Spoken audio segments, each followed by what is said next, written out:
মধ্যপ্রাচ্য আবারও যুদ্ধের আগুন। ইরানকে ঘিরে পরিস্থিতি যেন প্রতিদিনই আবারও বিস্ফোরক হয়ে উঠছে। বিশ্ব রাজনীতির অঙ্গনে অনেকেই মনে করছিল যদি ইরানের সর্বোচ্চ নেতা আয়াতুল্লাহ খামেনিকে সরিয়ে দেওয়া যায় তাহলে হয়তো তেহরান থেমে যাবে, ইরানের শক্তি ভেঙে পড়বে। কিন্তু বাস্তবে তা উল্টো চিত্র দেখা মিলছে। খামেনির মৃত্যুর পর ইরান যেন আরো ক্ষুব্র, আরো সংগঠিত।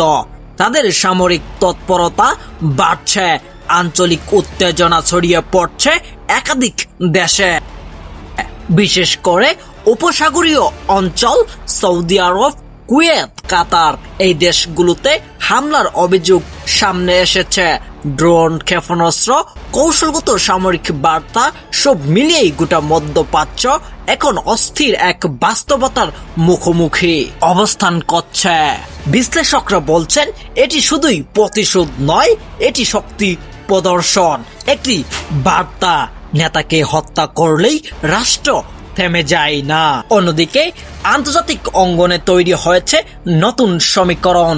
চীন ও রাশিয়া ইরানের প্রতি কূটনৈতিক সমর্থন জানালেও সরাসরি যুদ্ধ জড়াচ্ছে না। তারা বলছে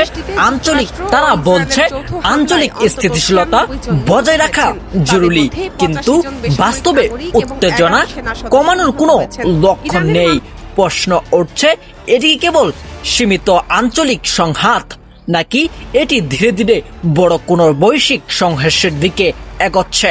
সবচেয়ে বড় প্রশ্ন হচ্ছে ইরানের এই পাল্টা শক্তি প্রদর্শন কোথায় গিয়ে থামবে, আর এর মূল্য কতটা দিতে হবে মধ্যপ্রাচ্যের সাধারণ মানুষকে।